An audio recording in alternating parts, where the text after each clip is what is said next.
বেগম রোকেয়া দিবসে সর্বশ্রেষ্ঠ অদম্য নারী শাহানা পারভীন। মোহাম্মদ বেলায়েত হোসেন, পলাশ নরসিংদী। নারীর অধিকার ও সমাজ উন্নয়নে বিশেষ অবদানের স্বীকৃতিস্বরূপ পলাশ উপজেলার সর্বশ্রেষ্ঠ অদম্য নারী নির্বাচিত হয়েছেন শাহানা পারভীন। আন্তর্জাতিক নারী নির্যাতন প্রতিরোধ পক্ষ ও বেগম রোকেয়া দিবস 2025 উপলক্ষে 9 ডিসেম্বর পলাশ উপজেলা পরিষদ সম্মেলন কক্ষে আয়োজিত অনুষ্ঠানে পলাশ উপজেলা নির্বাহী কর্মকর্তা মোহাম্মদ আবু বকর সিদ্দিকী তার হাতে সম্মাননা সনদ তুলে দেন। অনুষ্ঠানে বিভিন্ন দপ্তরের কর্মকর্তা, সাংবাদিক ও সুধীজনরা উপস্থিত ছিলেন।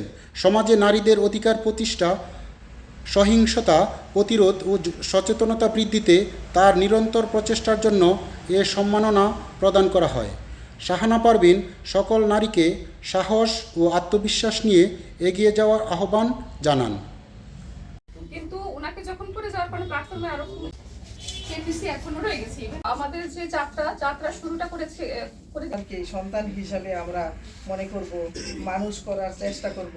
অনেক বাবা মা আছেন যারা একাধিক মেয়ে সন্তান আছেন, তারা হতাশায় ভোগেন যে একটা ছেলে সন্তান নাই। আমি তাদের উদ্দেশ্যে বলবো,